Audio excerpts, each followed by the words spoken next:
వేడి వేడి కాఫీ తాగుతుంటే ఆ మజానే వేరు. వెంటనే ఎక్కడా లేని హుషారొచ్చేస్తుంది. అప్పటిదాకా ఉన్న నిస్సత్తువ మటుమాయమైన భావన కలుగుతుంది. కాఫీని తగిన మోతాదులో అంటే రోజులో 1 లేదా 2 సార్లు చిన్న కప్పుల్లో తాగితే గుండె జబ్బులు, స్ట్రోక్, డయాబెటిస్ వంటి సమస్యల ముప్పు తగ్గుతుందని కొన్ని అధ్యయనాల్లో వెల్లడైంది. కాఫీలో ఉండే కెఫిన్ కేంద్ర నాడీ వ్యవస్థను ప్రేరేపిస్తుంది. దీనివల్ల మెదడు చురుకుగా పనిచేస్తుంది. మనకు చురుకుదనం, హుషారు వస్తుంది. ఏకాగ్రతను పెంచుతుంది. కాఫీలో యాంటీ ఆక్సిడెంట్లు పుష్కలంగా ఉంటాయి.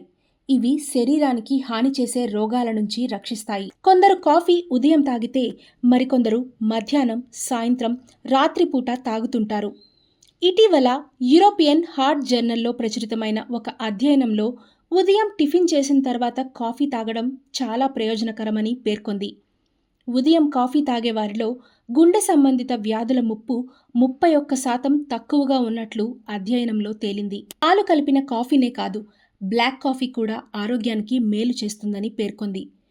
అయితే మనకు ఎంత ఇష్టమైనా రోజుకి 1 లేదా 2 కప్పుల కాఫీ కన్నా ఎక్కువగా తాగకపోవడమే మంచిదని ఆరోగ్య నిపుణులు సూచిస్తున్నారు.